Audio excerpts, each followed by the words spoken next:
Marché action versus marché obligataire. Pourquoi une telle différence dans la reprise depuis le début du mois d'avril? Pourquoi une telle divergence alors que le marché action s'est repris de manière verticale, même s'il marque une pause à court terme, et que le prix des obligations s'est maintenu à un niveau bas? Explication complète dans cette nouvelle édition du Top Gun.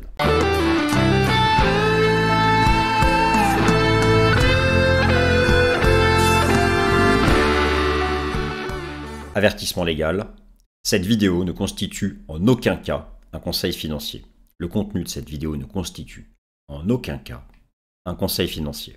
Merci à tous. Chers amis, je suis ravi de vous retrouver comme chaque lundi dans l'émission Top Gun où nous parlons du marché action international, essentiellement du marché action US qui drive les marchés actions occidentaux, et où nous parlons aussi des obligations, parce que nous évoquons le sujet des taux d'intérêt et parce que vous connaissez la corrélation inversée en bourse entre le prix des obligations et le rythme, la tendance imprimée par les taux obligataires du marché. Alors, dans cette nouvelle édition du Top Gun, j'ai voulu refaire un point sur le marché obligataire. Rassurez-vous, je vais traiter le marché action. J'ai un plan qui d'ailleurs s'affiche sous vos yeux avec beaucoup de rubriques à la fois fondamentales et techniques, comme d'habitude. Mais c'est probablement quelque chose qui vous a marqué. Alors, on prend un peu de recul. Il y a eu le choc boursier du mois de mars, du début du mois d'avril, suivi d'une puissante remontada, d'ailleurs coupant l'herbe sous le pied de tous les permabères qui rêvent d'un krach boursier de type 2000, 2001 ou 2008, 2009, et encore raté pour eux, ils n'en l'ont pas eu, ils ne l'auront pas. Mais peu importe, c'est pas le sujet. Le sujet, c'est marché action versus marché obligataire. La volatilité sur les obligations a chuté. C'est ce que montre le Move Index, qui est l'indicateur de volatilité du marché obligataire. D'ailleurs, c'est un indicateur de liquidité important. Le marché action, les GAFAM par exemple, se sont repris de manière verticale. Le S&P 500 nous a fait une reprise en V. Une structure en V, il n'y a pas plus puissant comme reprise, depuis le support majeur des 4800 points que nous avions vus ensemble, et se pose la question de savoir, est-il en mesure de rejoindre son record historique? Pas aujourd'hui, pas cette semaine. Le rythme de marché est toujours là. Alternance entre des impulsions et des pauses, alternance entre des impulsions et des retracements. Mais le S&P 500 est-il en mesure de rejoindre sur le contrat futur les 6166 points? Je suis précis, c'est le sommet historique du contrat futur S&P 500 qui a été atteint en février dernier. Je vais aussi traiter ce sujet dans cette nouvelle édition du Top Gun. Donc il y a plusieurs points. Déjà, le S&P 500 qui marque une pause. Peut-il, d'ici juillet-août, alors que se déploie la diplomatie commerciale, peut-il rejoindre son record historique? Mais, de manière surprenante, en tout cas pour certains, vous savez, marché action et marché obligataire se donnent souvent la main. Eh bien, le prix des obligations, lui, est resté complètement à la traîne. Les capitaux sont revenus sur les actions, pourtant le risque reste présent. La guerre commerciale n'est pas terminée. La paix commerciale n'est pas là. La guerre, la diplomatie, il faut des accords de paix. Un accord de paix en guerre commerciale, c'est un trade deal, c'est un accord commercial. Tout le monde espère que ça va arriver. Entre les États-Unis et la Chine, les États-Unis et l'Union européenne, les États-Unis et l'Inde, les États-Unis et les principales puissances économiques.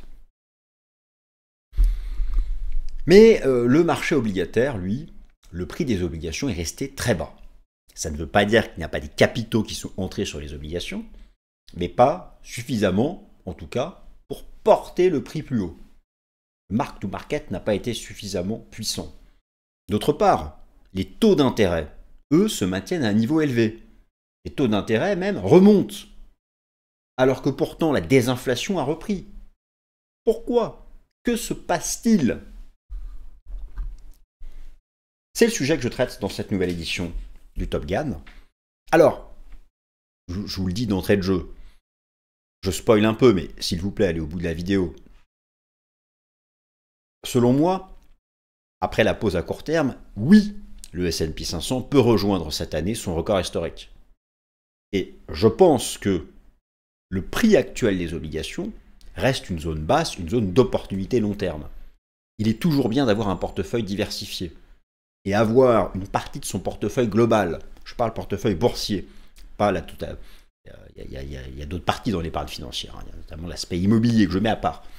Donc je n'en tiens pas compte dans le pourcentage que je vais vous donner. Mais avoir 10, 15%, 20% d'obligations dans votre portefeuille, c'est une très bonne diversification. Et là, les prix sont bas. Donc c'est intéressant. Vont-ils le rester, ces prix? Quand bien même les prix resteraient bas, une obligation, ça verse un coupon. Chaque année, ça verse du rendement. Vous encaissez des revenus.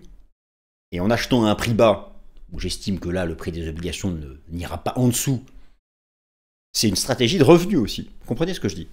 Mais bon, bien sûr que l'idée, c'est d'avoir à la fois des revenus et un prix qui monte. Il y a des conditions à cela. Alors, première partie, un petit récap rapide sur la situation de la guerre. Alors, on ne parle plus de guerre commerciale. Enfin, si, on en parle, mais j'estime que nous sommes passés à l'étape de la diplomatie commerciale, et notamment donc entre la Chine et les États-Unis, avec ce délai de 90 jours. Qu'en est-il exactement? Est-ce que les droits de douane sont à zéro pendant 90 jours?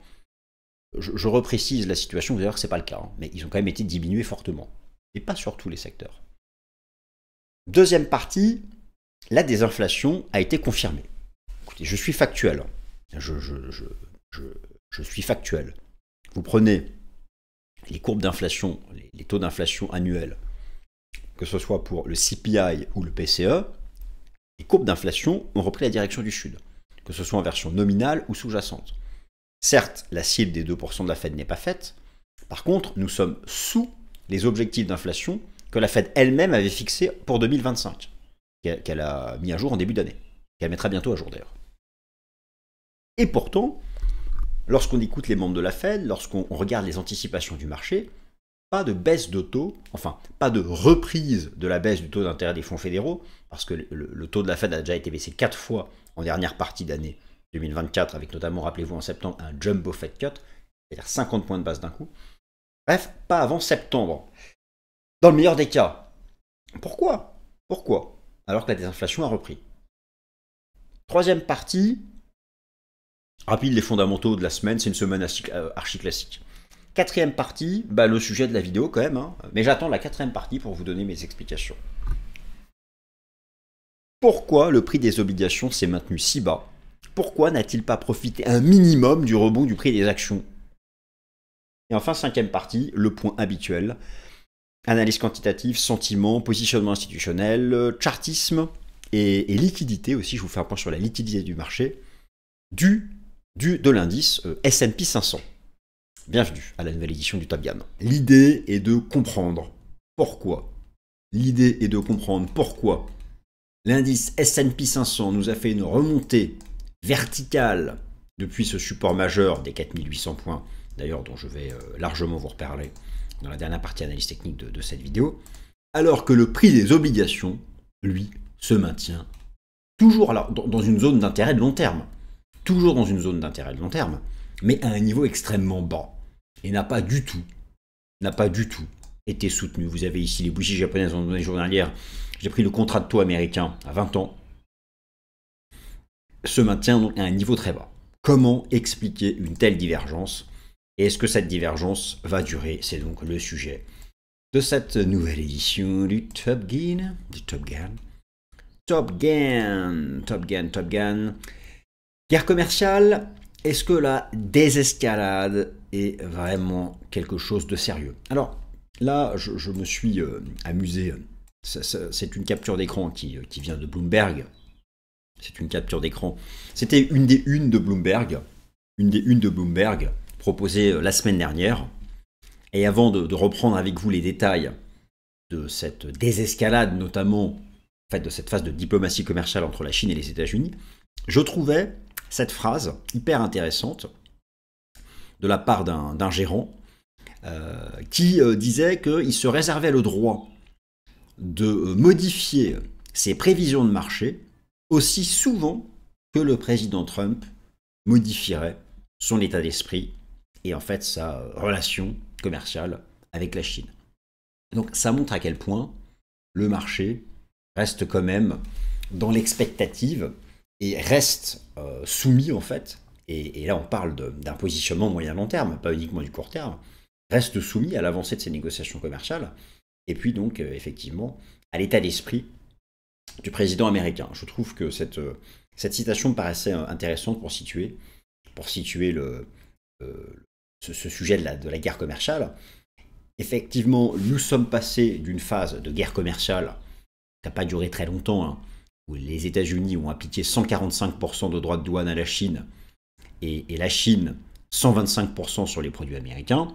Ça a duré quelques semaines, avant donc qu'une phase de 90 jours de pause, donc cette phase de 90 jours a commencé. Les négociations ont lieu, quasiment quotidiennement entre le représentant au commerce des différents pays. Et pendant cette phase de 90 jours, eh bien, les droits de douane sur les produits chinois ont été ramenés de 145 à 30%, et les droits de douane sur les produits américains exportés vers les États-Unis de 125 à 10%. Donc déjà, il y a déjà des droits de douane, mais il y en avait déjà avant, d'accord, hein. On ne part pas de zéro. Donc, ça, c'est la première chose. La deuxième chose, c'est que tous les droits de douane qui concernaient certains secteurs stratégiques, notamment le secteur des semi-conducteurs, l'acier ou les produits pharmaceutiques, eux sont maintenus. Donc ça, c'est quand même quelque chose d'important. Il y a encore des droits de douane qui s'appliquent. Et d'ailleurs, si vous prenez les chiffres du commerce, les tout derniers chiffres du commerce entre la Chine et les États-Unis au mois d'avril, il y a eu un effondrement des volumes de 15 à 20%.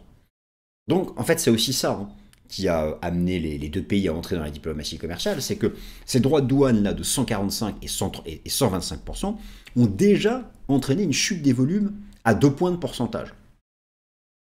Donc, est-ce que cette désescalade est sérieuse? Oui, elle est sérieuse, parce que les deux économies ont pu réaliser au mois d'avril les dégâts que cela avait déjà commencé à faire. Maintenant, le chemin est long, 90 jours, c'est long, ça montre à quel point il y a un certain nombre de désaccords, et je vous rappelle que l'accord Trade Deal Phase 1 de 2019, de décembre 2019, il avait fallu un an pour le négocier.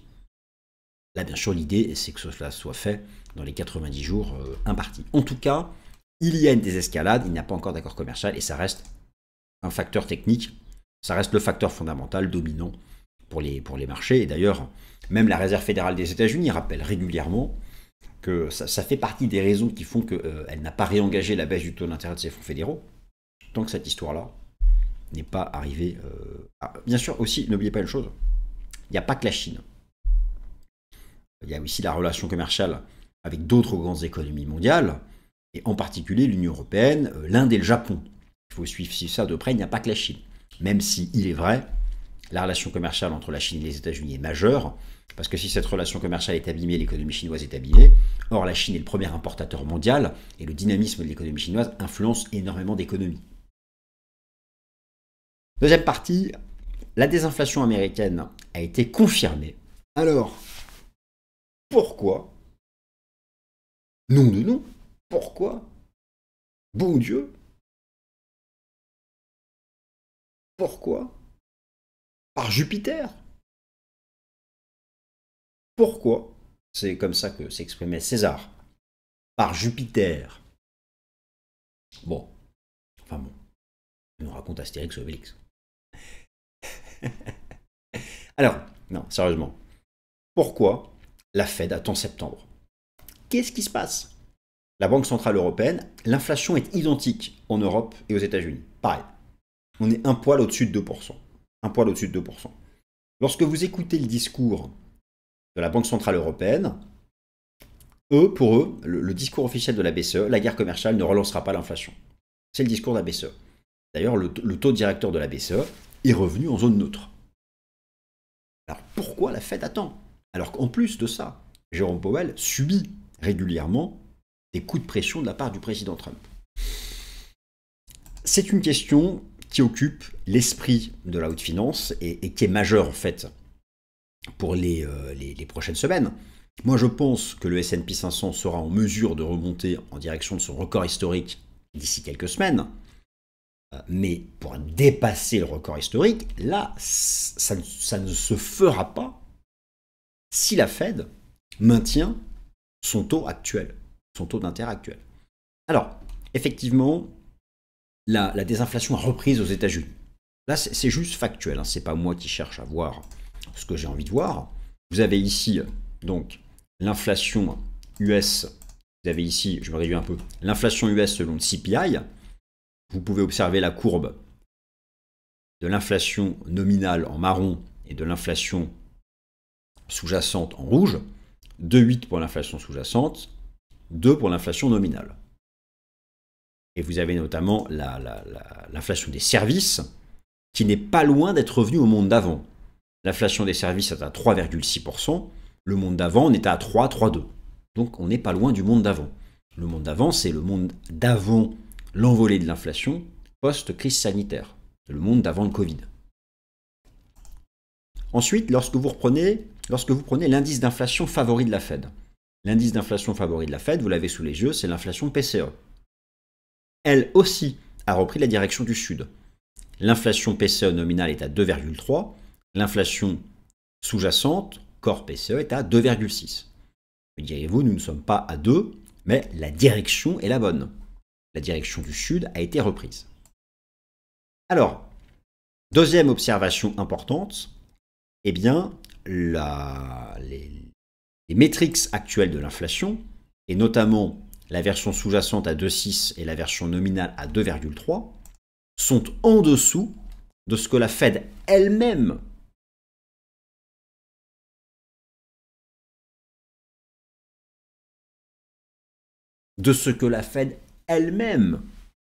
envisageait pour cette année. Puisque la Fed envisageait pour cette année 2,7 en nominal, 2,8 encore, nous annonçons deux baisses de taux. Donc nous sommes actuellement à 2,6 ici et nous sommes à 2,3 ici. Nous sommes déjà avec des mesures de l'inflation PCE qui autorisent deux baisses de taux. Mais voilà, d'ici la fin de l'année, il reste 1, 2, 3, 4, 5 décisions de politique monétaire. Donc nous sommes revenus à des mesures d'inflation qui sont au-dessus de la cible de la Fed, mais en dessous des prévisions de la Fed pour cette année, pour lesquelles elle nous avait dit qu'elle placerait deux baisses de taux. Il reste 5 réunions de politique monétaire d'ici la fin de l'année, donc ça passe encore. Et d'ailleurs, le marché, lui, envisage que ces deux baisses de taux promis par la Fed. Ici, vous avez un tableau qui agrège les anticipations de politique monétaire de la Fed, de la haute finance, et les anticipations des membres du FOMC, c'est-à-dire les membres votants du comité de politique monétaire de la Fed qui décident des taux d'intérêt à venir de la Fed. Grosso modo, tout le monde se retrouve sur le 17 septembre. En même temps, le 17 septembre, il ne restera plus que 3 réunions. 17 septembre, 29 octobre, 10 décembre. Au mieux, meilleur des cas, 30 juillet. Bon. Alors, j'ai toujours pas répondu à la question. Enfin, si, en partie. Déjà, parce que la Fed nous avait dit deux baisses de taux et qu'elle a le temps de les placer. Alors, les dernières mesures de l'inflation ont vu l'inflation aller au sud. La toute dernière, vous savez, la meilleure façon d'avoir lorsqu'un taux d'inflation est publié, il est publié en rythme annuel et en rythme mensuel. Donc, d'une année à l'autre ou d'un mois à l'autre. Pour vraiment avoir la mesure court terme. Parce que là, ce qui nous intéresse, c'est est-ce que ces tarifs douaniers là appliqués, alors certains sont en pause, mais n'oubliez pas qu'il y a 10% pour tout le monde, depuis avril, est-ce que ça crée une surchauffe? C'est ça qu'on se pose comme question. Lorsque l'inflation est publiée chaque mois, il faut regarder le taux de croissance mensuel d'un mois à l'autre. Et ce taux de croissance mensuel d'un mois à l'autre, sur le dernier CPI qui a été publié, il n'est pas en surchauffe. Eine grosse 9, il n'est pas en surchauffe. Alors, pourquoi tant de doutes? Parce que les indicateurs avancés, eux, stressent. Le consommateur stresse. Regardez un peu cette folie du consommateur américain. Ils regardent trop Netflix. Ils regardent trop les informations en continu. Le consommateur américain pense que l'inflation va faire beaucoup bien pire que l'envolée du Covid. Ce sont les anticipations du consommateur. Regardons maintenant du côté des professionnels, la composante inflation des PMI dans le secteur manufacturier. Secteur manufacturier qui est quand même effectivement concerné par la guerre commerciale directement. Là, il y a un stress. Mais on ne sommes pas envolés au-dessus des niveaux post-Covid. Mais il y a quand même un doute des industriels. Et dans le secteur des services, ça commence, même si on reste très bas, ce sont les anticipations d'inflation dans le secteur des services des directeurs d'achat. Ça doute, mais tout ce que je viens de vous montrer là, ça n'a rien de réel. Ce ne sont que des sondages des consommateurs, des directeurs d'achat dans le secteur manufacturier, des directeurs d'achat dans le secteur des services. Ces sondages, ils réagissent à quoi? À l'actualité. Et quand ils ont été faits, ces sondages, il n'y avait toujours pas de pause entre la Chine et les États-Unis de 90 jours pour négocier. Donc tout ça peut retomber. Et donc on en revient au premier slide de cette vidéo, la clé de la diplomatie commerciale. Si la presse commence à relayer des progrès, toutes ces anticipations-là retournent au sud. Donc il y a une différence entre la réalité de l'inflation qui a pris la direction du sud et le stress, notamment des consommateurs, que cette inflation rebondisse. Mais ce stress est nourri par l'information en continu. Et cette information en continu peut devenir positive si les négociations se développent. M'avez-vous compris?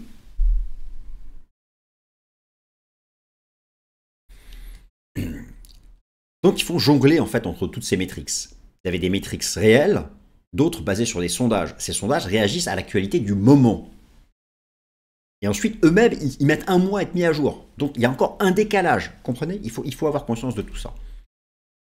Donc, moi, pour le moment, je ne m'inquiète pas de ce stress des consommateurs qui ne sont pas à la table des négociations avec la Chine. Hein, d'accord? Ça peut retomber si les nouvelles deviennent bonnes. Mais au final, quel est le juge de paix ultime? Très souvent dans mes vidéos, je vous ai parlé de Trueflation. En fait, clairement, pour une fois, ça va servir à quelque chose. Il n'y a rien de mieux. En plus, c'est basé sur la blockchain. Hein. Vous savez que c'est la technologie de Bitcoin et des différents tokens, des différentes crypto-monnaies, et qui sont toutes en fait, pour la plupart, ayant leur propre blockchain. Bon, peu importe. La blockchain est cette technologie sur laquelle Trueflation fonctionne. Plus que jamais, comme jamais Trueflation va compter. Il n'y a pas mieux, on ne connaît pas mieux. Nous ne connaissons pas mieux pour mesurer l'inflation temps réel. Donc, mettez-moi, s'il vous plaît, sous une surveillance extrême, Trueflation. Et notamment, les composantes qui sont directement concernées par la guerre commerciale. Trueflation remonte ces dernières semaines. Il va falloir surveiller cette zone, ne pas la dépasser. En tout cas, Trueflation se maintient au moment où j'enregistre cette vidéo sous la cible de la Fed. Si Trueflation devait remonter à 3% ces prochains mois, là, ça deviendrait plus compliqué. Donc plus que jamais, cet outil va avoir son importance.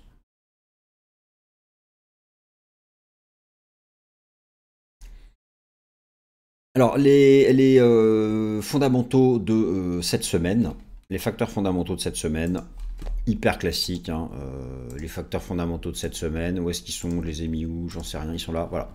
Donc vous avez des statistiques, d'ailleurs, vous avez les indicateurs avancés, les PMI, des statistiques américaines d'activité classiques, mais bon, c'est comme d'habitude, c'est l'actualité de la diplomatie commerciale qui sera le facteur fondamental, le dominant. Je ne sais même pas pourquoi j'ai mis ce slide, on s'en fout. Et maintenant, ah oui, mince, j'ai quasiment oublié le sujet de la vidéo. Pourquoi? Ben, j'ai déjà donné des réponses, bien sûr. Pourquoi y a-t-il une telle divergence entre le prix des obligations et le prix des actions dans la reprise? Alors, il y a un certain nombre de raisons à cela. Effectivement, déjà, première chose, le prix du marché action s'est repris de manière verticale. Le prix des obligations, je prends le contrat à 20 ans américain, je peux prendre aussi le contrat à 10 ans. Voilà. Se maintient à un niveau bas. Il ne fait pas un nouveau plus bas, mais on voit bien que sur le graphique de long terme, prenez le 10 ans américain, l'obligation américaine à 10 ans, en fait, ça fait quasiment 1 an et demi que c'est plat tout en bas. Ça fait une espèce de flat tout en bas. Prenez le contrat à 20 ans, voilà. En données, regardez sur le long terme, en fait, on fait exactement cette période-là qu'on avait fait au début du siècle. On est tout en bas. Moi, là, je considère que ça, c'est une zone d'intérêt de long terme. Depuis longtemps, on a des divergences ici qui ont été activées. Bon. Mais pourquoi? Pourquoi est-ce que ça n'a pas rebondi un minimum avec le marché action? Tout d'abord, la base. Malgré la guerre commerciale, malgré l'incertitude, malgré les collapsologues, malgré le risque de Troisième Guerre mondiale, les anticipations de bénéfices sont archi positives. Et si les anticipations de bénéfices sont archi positives, c'est qu'il n'y a pas de récession en vue. Regardez-moi cette courbe de malade, cette courbe des anticipations de bénéfices du S&P 500 pour fin 2025. C'est l'explosion haussière. Ou encore ce graphique qui vous montre les révisions de bénéfices des entreprises. Donc ça anticipe encore plus les bénéfices à venir, ce sont les révisions. Et ça y est, nous sommes repartis aux révisions à la hausse. Depuis une zone basse de l'histogramme. Donc il y a à nouveau de l'optimisme sur les perspectives de profit des entreprises. Et s'il y a de l'optimisme sur les perspectives des entreprises, les capitaux vont vers les actifs risqués, donc les marchés actions, et non le marché obligataire. Deuxième point, le risque de dette, la dette publique. La dette américaine ne vous apprend rien, mais rappelez-vous la dette allemande. L'Allemagne qui a fait sauter certains verrous budgétaires. D'ailleurs, je vais vous montrer, si vous prenez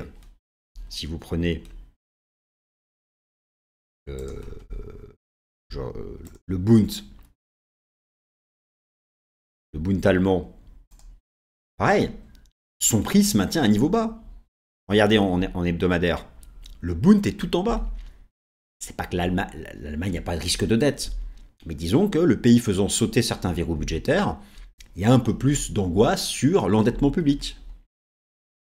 Et donc, c'est un facteur qui explique cette divergence entre le prix des actions et le prix des obligations.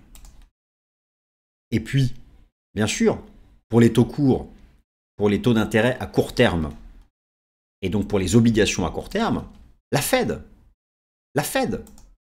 plus que jamais la Fed, les taux d'intérêt remontent. Et vous connaissez, alors très légèrement, mais les taux d'intérêt même à court terme ont remonté parce que l'intransigeance de la Fed. Parce que le marché n'envisage pas de baisse de taux avant le 17 septembre. Mais cela peut aller très vite, mais au stade actuel en tout cas. Et bien sûr, dernier facteur important qui explique cette divergence entre le prix des obligations et le prix des actions, le nouveau record de la liquidité mondiale. Le nouveau record de la liquidité mondiale qui crée un arbitrage en faveur du marché action et en défaveur du marché obligataire. Regardez à long terme la corrélation positive entre la liquidité mondiale selon M2, la somme des agrégats monétaires M2 du monde, et le S&P 500. La liquidité mondiale ayant fait un nouveau record historique, bah voilà, ça soutient les actifs risqués en bourse.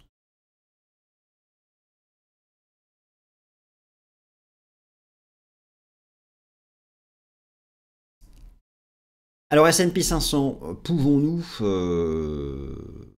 tendre, je termine par une partie technique, S&P 500, pouvons-nous tendre vers le record historique? Moi je pense que oui, mais ça va prendre du temps. Mais le mouvement aussi est bien construit. Alors, je vous rappelle que en données mensuelles, le marché a tenu ce support de long terme. Je suis ici en échelle arithmétique. Le signal avait été donné Début avril, lorsque le RSI Weekly est ressorti par la zone de survente, ça rappelle exactement ce qui s'est passé ici après le choc Covid. Vous voyez bien qu'après le choc Covid, par étape, on est au moins remonté à l'ancien record. Je pense que ça va arriver. Et par étape. Le marché en journalier, c'est superbe. Il s'est bien repris. Structure en V. Je peux y ajouter les enseignements du système Ishimoku. On a dépassé le Kumo. Maintenant, il faut temporiser un peu. Worst case scénario. Je peux imaginer un retest de la moyenne mobile à 200 jours, du gap. Mais voilà, tant qu'on se maintient au-dessus de cette zone, support, l'objectif, c'est de rejoindre, à horizon 2-3 mois, je pense, le record historique des 6166 points. Il faut absolument se maintenir au-dessus de la moyenne mobile à 200 et de ce gap haussier. Il y a encore beaucoup de doutes parmi les investisseurs particuliers.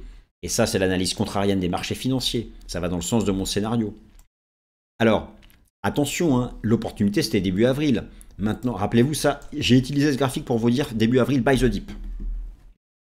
Bon, on est quasiment proche de la zone inverse maintenant. Il faut être patient. Attention, le pourcentage d'actions au-dessus de la moyenne mobile à 20 jours est en zone extrême. Donc maintenant, ça temporise un peu. Donc voilà, on temporise un peu ici avant de repartir. Par contre, le pourcentage d'actions au-dessus de la moyenne mobile à 200, là, il y a vraiment du potentiel. Donc ça va dans le sens d'un marché qui pourrait rejoindre à horizon 2 mois son record historique après avoir temporisé un petit peu à court terme. Voilà, chers amis, ainsi s'achève cette nouvelle édition du Top Gun. Je vous remercie de m'avoir écouté et je vous souhaite une excellente semaine.